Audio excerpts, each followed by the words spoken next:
Hello everyone, welcome to कलयुग पाठशाला। जैसा कि आप सभी जानते हैं कि प्रीवियस क्लासेस में हमने सल्तनत कालीन कला को ख़त्म किया था। इसी सीरीज़ को आगे बढ़ाते हुए आज हम ईरानी शैली को पढ़ेंगे, क्योंकि इस शैली को भारत में लाने का श्रेय किसको है? मुगलों को है। यानी ये शैली किसके साथ आई? राष्ट्रों द्वारा भारत में लाई गई। अगर आपको 2021 का पेपर देखेंगे तो उसमें एक क्वेश्चन आया था। इससे क्वेश्चन था कि हाथी का चित्रण किस शैली में किया जाता है। तो आपका ऑप्शन में था ईरानी शैली भी था और फारसी शैली भी था। ठीक है, तो मगर आज भी ये प्रश्न क्या है? विवादित है, क्योंकि इसका दोनों आंसर है। क्योंकि ईरानी शैली को ही हम किस नाम से जानते हैं? फारसी शैली के नाम से भी जानते हैं। आई होप आप सबकी तैयारी अच्छे से चल रही होगी और मेरी ये वीडियोस आपके लिए हेल्पफुल होंगी। तो आज हम ईरानी शैली पढ़ेंगे, इसके बाद हम कल से स्टार्टिंग करेंगे मुगल कालीन कला की। ठीक है, तो चलिए स्टार्ट करते हैं। शैली किससे संबंधित है? तो ईरानी शैली ईरान से संबंधित है। ठीक है, किससे? ईरान से संबंधित है। और ईरान को ही हम क्या कहते थे? पहले फारस कहते थे। क्या कहते थे? ईरान को ही हम पहले क्या बोलते थे? फारस कहते थे। यानी हम कह सकते हैं कि ईरानी शैली और फारसी शैली दोनों एक ही है। एक ईरानी शैली का ही दूसरा नाम क्या है? फारसी शैली। ईरानी शैली या फिर कह सकते हैं फारसी शैली, ईरानी शैली या फिर फारसी शैली या फिर मुगल शैली। ठीक है, ईरानी या फारसी शैली या फिर मुगल शैली, इन तीनों का जन्म स्थान कहाँ पर है? जन्म स्थान क्या है? इनका जन्म स्थान है समरकंद या हेरात। क्या है? समरकंद या हेरात है। समरकंद या फिर हेरात है। ठीक है, तो चलिए इसको समझ लेंगे अच्छे से। पहले समरकंद या हेरात है। चलिए, तो ईरानी शैली या फिर फारसी शैली, आप जानते हैं कि ईरान को ही पहले क्या कहते थे? फारस कहते थे। ठीक है, तो ईरानी शैली को ही हम क्या कहते हैं? फारसी शैली कहते हैं। ठीक है, और ईरानी शैली को भारत में लाने का श्रेय किसको है? तो मुगलों को है। तो इसे मुगल शैली भी कहते हैं। ठीक है, यानी ईरानी शैली या फिर फारसी शैली या मुगल शैली। ठीक है, ये तीनों एक ही हैं। इनका जन्म स्थान कहाँ पर माना जाता है? तो इनका जन्म स्थान समरकंद माना जाता है या हेरात माना जाता है। ठीक है, तो आपसे पूछा जा सकता है कि ईरानी शैली का जन्म स्थान कहाँ पर है? तो समरकंद या हेरात है। ठीक है, चलिए नेक्स्ट है तैमूर वंश के शासक। और इस शैली को संरक्षण किसने प्राप्त किया था? तो ईरानी शैली को संरक्षण तैमूर वंश के शासकों द्वारा प्राप्त हुआ था। ठीक है, तो हम नेक्स्ट पॉइंट लिखेंगे कि इस शैली को संरक्षण किसने दिया था? तैमूर वंश के शासकों ने। ठीक है, इस शैली को संरक्षण तैमूर वंश के शासकों द्वारा दिया गया था। तैमूर वंश के शासकों द्वारा दिया गया था। तो ये हो गए आपके मोस्ट इम्पॉर्टेंट पॉइंट। ठीक है, आपसे पूछा जा सकता है कि ईरानी शैली को संरक्षण किसने प्राप्त किया था? तो तैमूर वंश के शासक ने प्रदान किया था। ठीक है, नेक्स्ट है, और इस शैली में ईरानी शैली में सबसे ज़्यादा किसको प्रोत्साहन मिला था? तो इस शैली में जो सबसे ज़्यादा प्रोत्साहन मिला था वह चित्रकला को प्राप्त हुआ था। किसको सबसे ज़्यादा प्रोत्साहन मिला था? तो इस शैली में सबसे ज़्यादा प्रोत्साहन मिला था चित्रकला को। यानी ईरानी शैली में अगर आपसे पूछा जाएगा कि किसको सबसे ज़्यादा प्रोत्साहन मिला, तो चित्रकला को मिला। ठीक है, यानी तैमूर वंश के शासकों ने, ठीक है, सबसे ज़्यादा किसको प्रोत्साहन दिया? चित्रकला को दिया था। ठीक है, नेक्स्ट पॉइंट देखेंगे तैमूर का जो पुत्र था। ठीक है, तैमूर का पुत्र कौन था? शाहरुख था। कौन था? शाहरुख था। ठीक है, तो शाहरुख क्या था? एक कला प्रेमी था और कवि था। यानी उसे कला में भी बहुत दिलचस्पी थी और साथ ही साथ वह क्या था? एक कवि था। ठीक है, तो अब जिस शासक को कला इतनी पसंद होगी और साथ ही साथ वह अगर कवि है, तो वह अपने दरबार में किसको सबसे ज़्यादा शरण देगा? यानी जो भी कलाकार होंगे उनको शरण देगा। तो उसमें सबसे ज़्यादा जो सबसे उत्तम कलाकार माने जाते हैं वह कौन है? बेहजाद है। ठीक है, चलिए इस पॉइंट को लिख लेंगे। किसका पुत्र? तैमूर का पुत्र। तैमूर का पुत्र था शाहरुख। ठीक है, कौन था? शाहरुख था, जो क्या था? महान कला प्रेमी था। महान कला प्रेमी था और साथ ही साथ क्या था? कवि था एवं कवि था। तो जाहिर सी बात है कि वह अपने दरबार में किसको शरण देगा, दरबार में कलाकारों को शरण देगा। और जिसमें सबसे उत्तम कौन माना जाता है, जिसमें बेहज़ाद सबसे उत्तम कलाकार हुआ है, बेहज़ाद सबसे उत्तम कलाकार हुआ।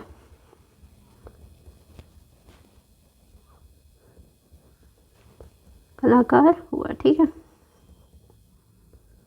तो ये हो गए बेहज़ाद। बेहज़ाद किसके दरबार में थे, तो सबसे पहले बेहज़ाद किसके दरबार में थे, तैमूर के पुत्र शाहरुख के दरबार में थे। ठीक है। और जो आपकी बाबरनामा है, जो बाबर ने लिखी है, उसमें 2 चित्रकारों का वर्णन किया गया है। किसका, बेहज़ाद का और शाह मुज़फ़्फ़र का। तो यानी हम कह सकते हैं कि बाबर के टाइम पे भी ये बेहज़ाद थे। ठीक है। चलिए नेक्स्ट पॉइंट हमारा, और जो ये शाहरुख थे, इन्होंने किसको अपनी राजधानी बनाया था, तो इन्होंने हेरात को अपनी राजधानी बनाया था। ठीक है। ईरानी शैली का जन्म स्थान कहाँ था, हेरात था। और ये लोग किस वंश से संबंधित थे, ये लोग ईरान से संबंधित थे। ठीक है। तो इन्होंने किसको, अपने जो तैमूर वंश था वो किससे संबंधित था, ईरान से संबंधित था। तो इसने किसको अपनी राजधानी बनाया, ठीक है, तो इसने हेरात को अपनी राजधानी बनाया। ठीक है। तो तैमूर का पुत्र कौन था, शाहरुख। ठीक है। तो लिखेंगे शाहरुख ने किसको, हेरात को अपनी राजधानी बनाया। किसको, हेरात को अपनी राजधानी बनाया। हेरात को राजधानी बनाया।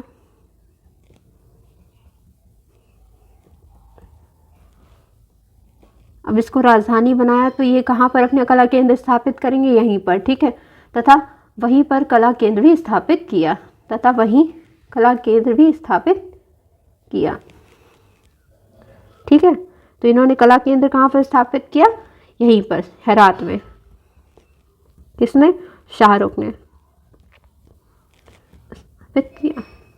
चलिए अब देखेंगे कि ईरानी चित्रकला में कौन कौन कलाकार थे। मैंने अभी आपको एक बताया कौन थे, बेहज़ाद थे। और शाह मुज़फ़्फ़र, जिनका वर्णन किसने किया है, बाबरनामा में बाबर ने खुद किया है। ठीक है। तो ये वो चित्रकार हो गए। ठीक है। तो ईरानी चित्रकला में बेहज़ाद और शाह मुज़फ़्फ़र उच्च कोटि के कलाकार थे, और जिनमें बेहज़ाद सबसे उत्तम था। ठीक है। तो हम लिख लेंगे, नेक्स्ट पॉइंट है हमारा, ईरानी चित्रकला में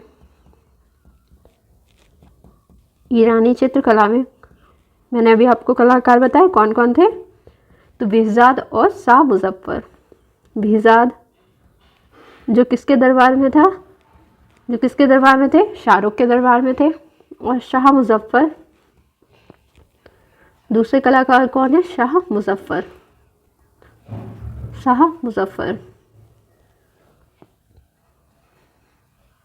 जैसे उच्च कोटि के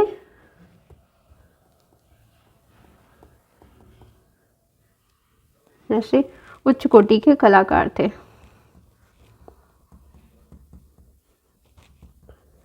उच्च कोटि के कलाकार थे। ठीक है। तो ये हो गए ईरानी चित्रकला में कौन कौन थे, तो आपके बेहज़ाद थे और कौन थे, शाह मुज़फ़्फ़र थे। ठीक है। और ये उच्च कोटि के कलाकार माने जाते थे।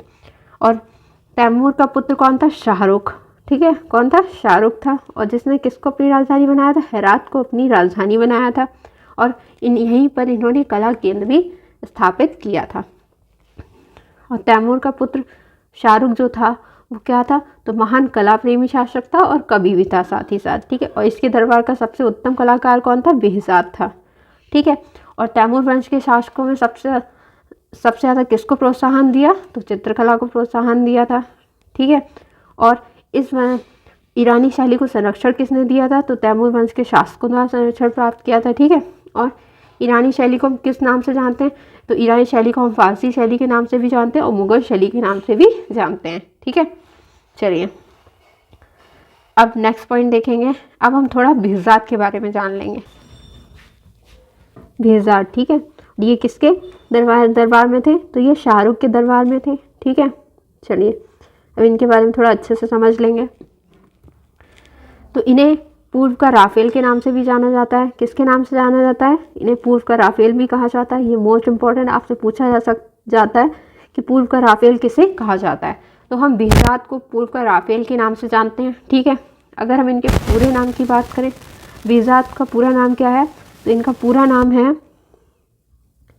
बेहजाद का पूरा नाम है कमालुद्दीन बेहजाद। क्या है इनका पूरा नाम, तो इनका पूरा नाम है कमालुद्दीन बेहजाद, ठीक है। क्या है, कमालुद्दीन बेहजाद है इनका पूरा नाम। ईरानी शैली का जन्मदाता माना जाता है इसको, बेहजाद को ईरानी शैली का जन्मदाता माना जाता है, ठीक है।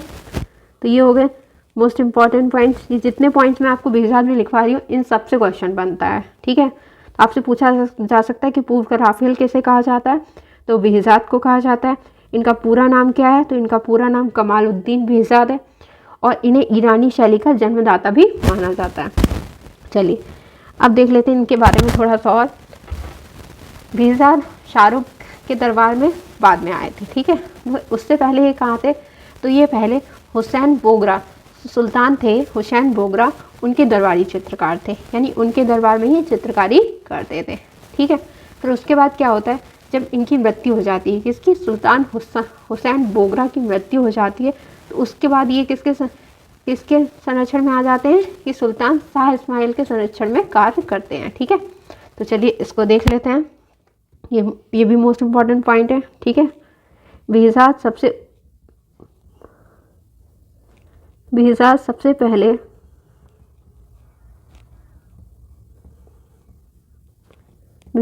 पहले कहाँ पर थे, तो सुल्तान हुसैन बोगरा के दरबारी चित्रकार थे। किसके, सुल्तान हुसैन बोगरा के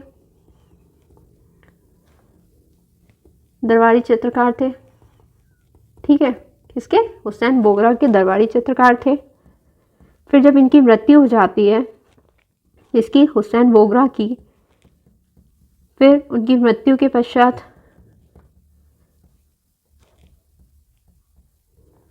पश्चात क्या होता है, ये दूसरे जो सुल्तान थे,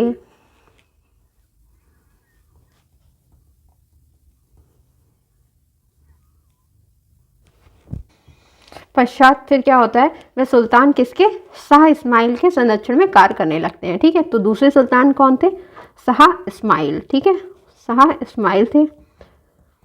यानी इन्होंने किसके दरबार में कार्य किया, इन्होंने हुसैन बोगरा के दरबार में कार्य किया है और शाह इस्माइल के दरबार में कार्य किया है, ठीक है। और किसके, शाहरुख के दरबार में भी कार्य किया है इन्होंने, ठीक है, के संरक्षण में कार्य करते थे,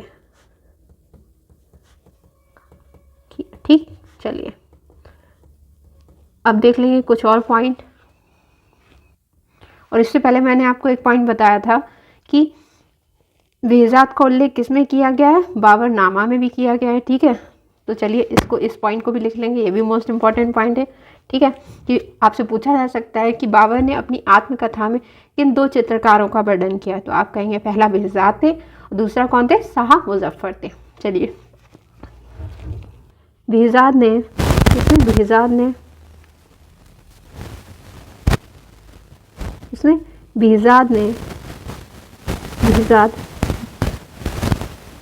इन्होंने किसके समय में कार्य किया है, तो बेहजाद ने बाबर के समय में कार्य किया था।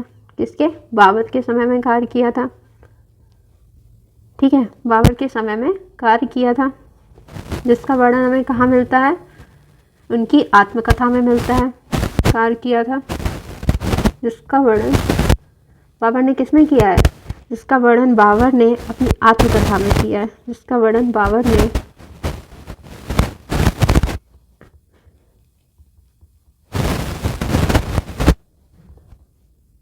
बाबर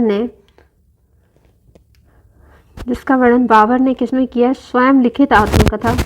बाबर ने अपनी आत्मकथा स्वयं लिखी थी, ठीक है। तो स्वयं लिखित आत्मकथा क्या थी, नाम क्या था उसका, तुझके बाबरी था, ठीक है। तो क्या था, तुझके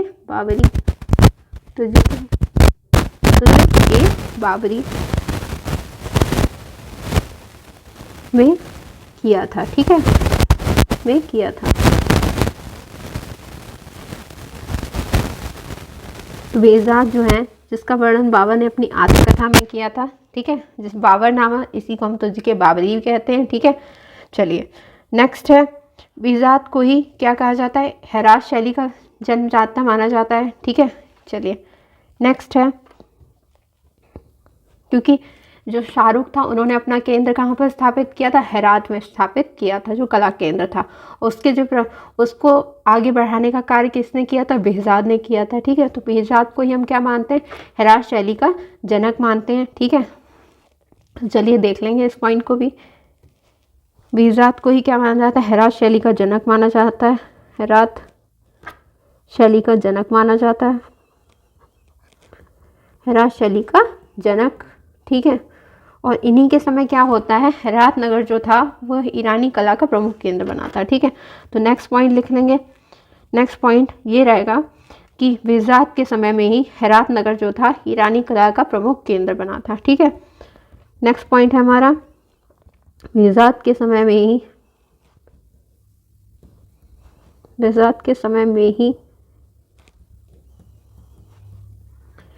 हेरात जो था, हेरात नगर जिसको किसने बसाया था, हेरात नगर को किसने अपनी राजधानी बनाया था, शाहरुख ने बनाया था। ठीक है, हेरात नगर ईरानी कला का प्रमुख केंद्र बना था। ठीक है, ईरानी कला का प्रमुख केंद्र बना था, का प्रमुख केंद्र बना था, बना था। ठीक है, तो ये हो गए आपके बेहज़ाद से संबंधित जो भी इंपॉर्टेंट पॉइंट थे वो सारे हो गए। ठीक है, तो इसको एक बार अच्छे से देख लेंगे, बेहज़ाद को अच्छे से समझ लेंगे, क्योंकि यहाँ से क्वेश्चन जरूर बनता है। ठीक है, तो यहाँ से आपसे पूछा जा सकता है सबसे पहला क्वेश्चन कि बेहज़ाद को हम क्या कहते हैं, तो पूर्व का राफेल कहते हैं। ठीक है, या फिर आपसे पूछ सकता है कि पूर्व का राफेल किसे कहा जाता है, तो हम बेहज़ाद को ही पूर्व का राफेल कहते हैं। ठीक है, साथ साथ याद करते चलिए। ठीक है, इसलिए मैं आपको लिखा के पढ़ा रही हूँ ताकि आप साथ साथ लिखें और आपको लर्न होता जाए। ठीक है, तो चलिए नेक्स्ट है, इनका पूरा नाम क्या था, तो बेहज़ाद को ही हम किसके नाम से जानते हैं, कमालुद्दीन बेहज़ाद के नाम से जानते हैं। ठीक है, और इन्हें किसका जनक माना जाता है, तो इन्हें ईरानी शैली का जन्मदाता भी माना जाता है, और साथ ही साथ हेरात शैली का भी जन्मदाता इन्हीं को माना जाता है। और हेरात जो नगर था वह ईरानी शैली का प्रमुख केंद्र किसके समय बना था, बेहज़ाद के समय में ही बना था। ठीक है, और बेहज़ाद किसके दरबार में कार्य करते थे, तो ये पहले सुल्तान हुसैन बोगरा के दरबार में कार्य करते थे, उसके बाद शाह इस्माइल के दरबार में कार्य करने लगे थे। ठीक है, और ऐसे दो चित्रकार जिनका वर्णन बाबर ने अपनी आत्मकथा में किया है तो वह बेहज़ाद और शाह मुजफ्फर है। ठीक है, ये सारे पॉइंट मोस्ट इंपॉर्टेंट, आप अच्छे से इनको लर्न कर लीजिएगा। ठीक है, चलिए नेक्स्ट है, अब हम देखेंगे ईरानी कला की विशेषताएं क्या थी। ठीक है, चलिए तो ईरानी कला की अब विशेषताएं देखेंगे हम लोग। ईरानी कला की विशेषताएं,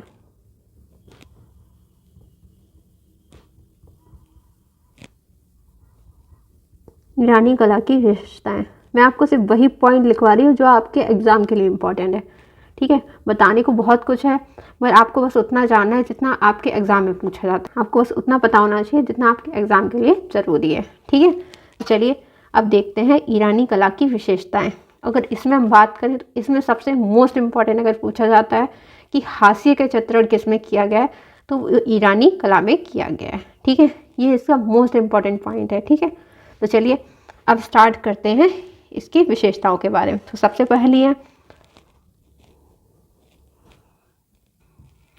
तो ईरानी जो शैली थी इस पर अजंता और चीनी कला का प्रभाव था।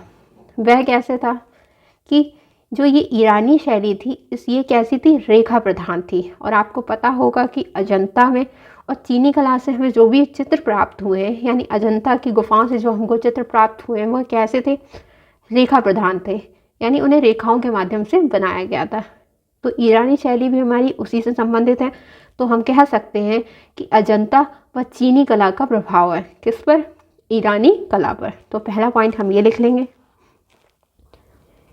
अजंता व चीनी कला का प्रभाव था। ठीक है, अजंता व किसके, चीनी कला का प्रभाव था इस पर, ये पहला पॉइंट हो गया। ये मोस्ट इम्पॉर्टेंट है, ठीक है। तो आपसे पूछा जा सकता है कि ये कैसी कला है, तो ये रेखा प्रधान कला है, ठीक है। तो नेक्स्ट पॉइंट लिखेंगे। नेक्स्ट पॉइंट है ईरानी शैली रेखा प्रधान है। कैसी है? ईरानी जो शैली है रेखा प्रधान है। ईरानी शैली रेखा प्रधान है, यानी इसमें रेखाओं को ज़्यादा महत्व दिया गया है और इसमें कोण युक्त महीन रेखाओं का प्रयोग किया गया है, ठीक है। यानी इसमें कैसी रेखाओं का प्रयोग किया गया है? कोण युक्त महीन रेखाओं का प्रयोग किया गया है। कोण युक्त महीन रेखाओं का प्रयोग, ठीक है। तो यानी ये हमारी शैली कैसी है? रेखा प्रधान है, ठीक है। और इसमें कैसी रेखाओं का प्रयोग किया गया था? कोण युक्त महीन रेखाओं का प्रयोग किया गया है, ठीक। तो ये हो गई हमारी दूसरी विशेषता, ठीक। चलिए नेक्स्ट है, अब हम जानेंगे कि इस शैली में कैसे रंगों का प्रयोग किया गया है। तो इस शैली में सपाट रंगों का प्रयोग किया गया है। सपाट रंग का मतलब यानी एक ही रंग को अच्छे से भर दिया गया, ना कहीं कम ना ज़्यादा, जैसा है वैसा ही उसे भर दिया गया है, ठीक है। तो चलिए देखते हैं इसको। थर्ड पॉइंट है हमारा, और इसमें क्या किया गया है?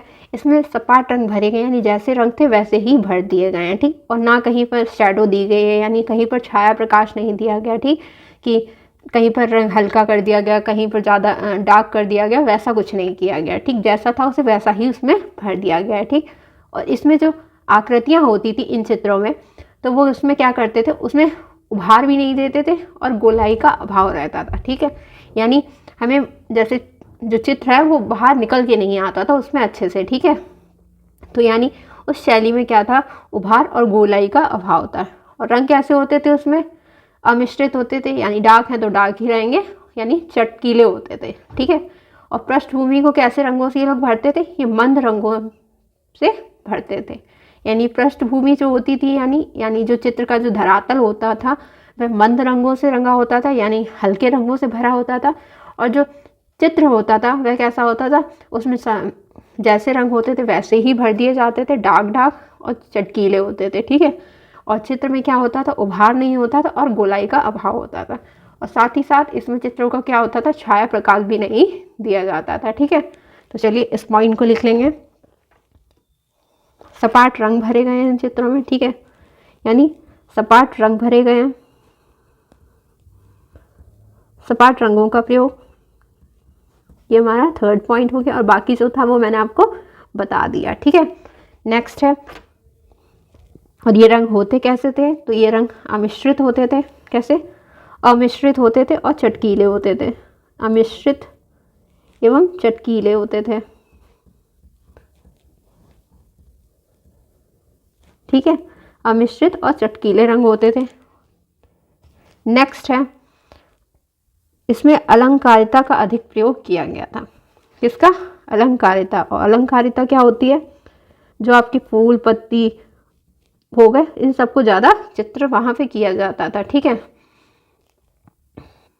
इसमें क्या था? अलंकारिता का अधिक प्रयोग किया गया था, यानी फूल पत्तियों का अधिक प्रयोग किया गया था। और इसमें क्या करते थे?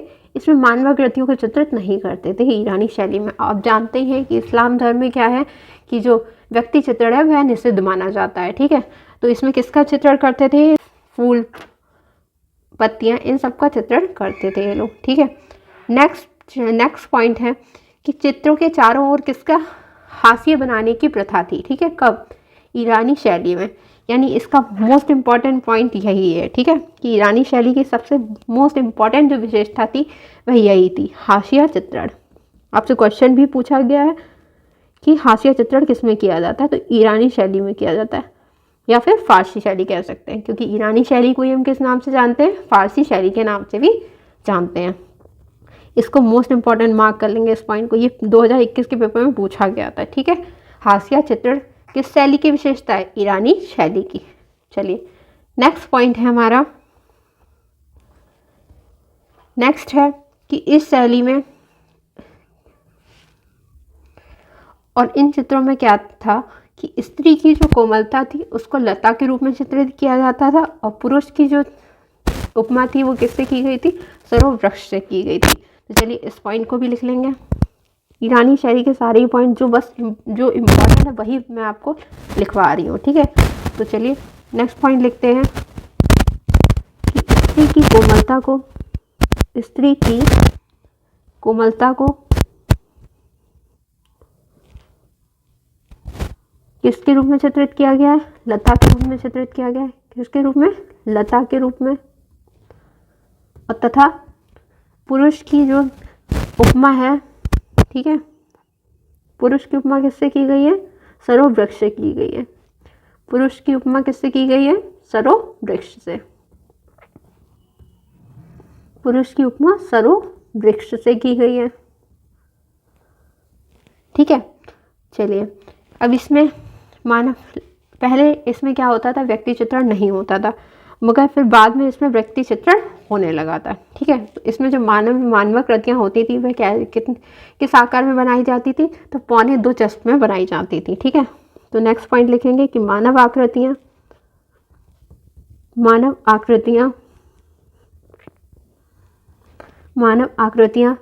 2.25 चष्ट में बनाई जाती थी, ठीक है। 2.25 चष्म की होती थी। चलिए नेक्स्ट पॉइंट है हमारा, इसमें भवनों का अंकन कैसे? सूक्ष्म यानी बहुत महीन अंकन किया जाता था, ठीक है। और नक्काशीदार श्वेत मीनार नुमा किया जाता था, ठीक है। यानी इसमें मीनार का प्रयोग ज़्यादा किया जाता था, नक्काशीदार होती थी और सफ़ेद होती थी, ठीक है। नेक्स्ट है कि भवनों का अंकन सूक्ष्म तथा नक्काशीदार श्वेत मीनार नुमा, ठीक है। कैसा? श्वेत मीनार नुमा किया जाता था, श्वेत मीनार नुमा किया जाता था, ठीक है। चलिए और इसी शैली में, ईरानी शैली में चित्रकार क्या करने लगे थे कि अपने चित्रों में नाम लिखने की शुरुआत कर दी थी इन्होंने, ठीक है। मोस्ट इम्पॉर्टेंट क्वेश्चन हो सकता है, ठीक, कि किस शैली में चित्रकारों ने अपने नाम लिखने शुरू कर दिए थे चित्रों में? तो वह ईरानी शैली में, ठीक है। तो नेक्स्ट पॉइंट है कि चित्रकारों ने अपने चित्रों में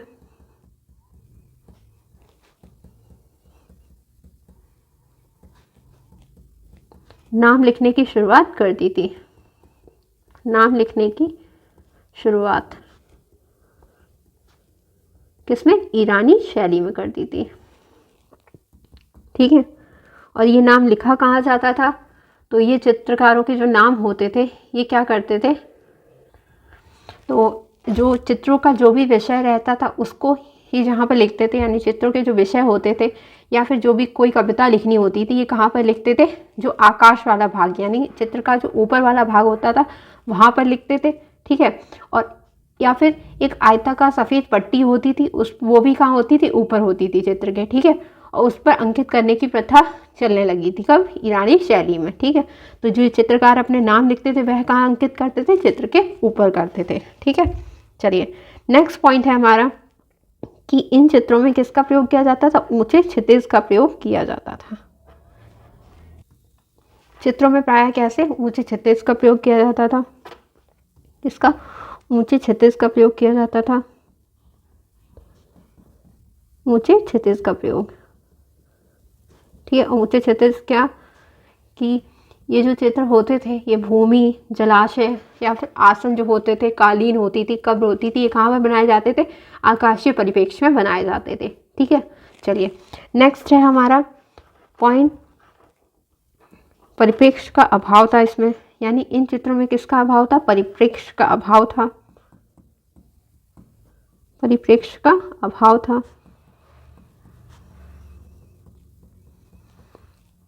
चलिए ये होगा इंपॉर्टेंट पॉइंट्स। तो हमें दिन का दृश्य दिखाने के लिए कैसे रंगों का प्रयोग करते थे? तो पीले और सफ़ेद रंग का प्रयोग करते थे। किसका? पीले और सफ़ेद रंग का प्रयोग ये दिन के जो दृश्य बनाते थे उनमें दिखाने के लिए करते थे। और क्या रात का जो दृश्य दिखाने के लिए किन रंगों का प्रयोग करते थे? तो काले व नीले रंग का प्रयोग करते थे। कैसे? काले और नीले रंगों का प्रयोग करते थे। ठीक है, चलिए, तो दिन का दृश्य दिखाने के लिए कैसे रंगों का प्रयोग होता था? पीले व सफ़ेद। ठीक है, किसका? पीले और सफ़ेद रंग का, पीले या फिर सफ़ेद, पीले व सफ़ेद रंग का प्रयोग होता था। और रात का दिखाने के लिए तथा रात का दृश्य दिखाने के लिए और रात के लिए किसका प्रयोग होता था? मैंने अभी आपको बताया था, काले और नीले रंग का। ठीक है, किसका? काले व नीले रंग का प्रयोग करते थे। ठीक है, रात का दृश्य दिखाने के लिए काले और नीले रंग का प्रयोग। ठीक है, काले और नीले रंग का प्रयोग होता था। तो ये हो गए कुछ इंपॉर्टेंट पॉइंट, यानी ये सब क्या हो गई? ईरानी शैली की विशेषताएं हो गई। एक बार इनको अच्छे से देख लेंगे फिर से। तो ईरानी कला की विशेषताओं में सबसे पहले है हमारी अजंता व चीनी कला का प्रभाव था। तो अजंता से संबंधित यानी अजंता शैली में जो चित्र हमें मिले हैं वह कैसे मिले हैं? रेखा प्रधान मिले, यानी रेखाओं के माध्यम से चित्रकारी की गई है। तो यह शैली कैसी है? रेखा प्रधान है। और किससे संबंधित है? तो अजंता व चीनी कला का इस पर प्रभाव था। किस पर? ईरानी कला पर। और कैसी रेखाओं का प्रयोग किया गया है? तो कोण युक्त महीन रेखाओं का प्रयोग किया गया है। ठीक है, इसमें कैसे रंग यूज़ किए जाते थे? सपाट रंग का प्रयोग किया जाता था।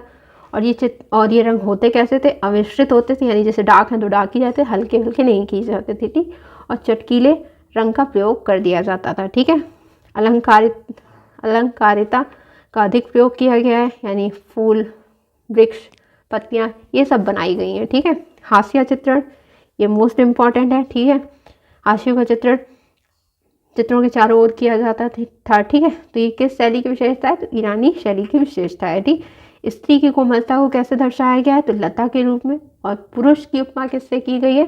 सरो वृक्ष से। मानव आकृतियां कैसी होती थी? तो 2.25 चश्म की होती थी। और भवनों का अंकन सूक्ष्म तथा नक्काशीदार श्वेत मीनानुमा किया गया है। चित्रकारों ने अपने चित्रों में नाम लिखने की शुरुआत कर दी थी। किसमें? ईरानी शैली में। और इस शैली में ऊंचे क्षितिज का प्रयोग किया गया है चित्रों में। परिप्रेक्ष्य का अभाव था। दिन का दृश्य दिखाने के लिए किन रंगों का प्रयोग करते थे? पीले और सफ़ेद रंग का प्रयोग करते थे। तो रात का दृश्य दिखाने के लिए काले व नीले रंग का प्रयोग किया जाता था। ठीक है, तो ये हो गई आपकी ईरानी शैली। तो चलिए मिलते हैं। आई होप आपको ईरानी शैली अच्छे से समझ आ गई होगी और ईरानी शैली से जो भी संबंधित था वह सब आपको अच्छे से समझ आ गया होगा। ठीक है, तो आई होप आपको वीडियो अच्छी लगी होगी। अगर वीडियो अच्छी लगी हो तो वीडियो को लाइक करें, शेयर करें और चैनल को सब्सक्राइब करें। मिलते हैं नेक्स्ट वीडियो में एक नए टॉपिक के साथ। तब तक के लिए थैंक यू।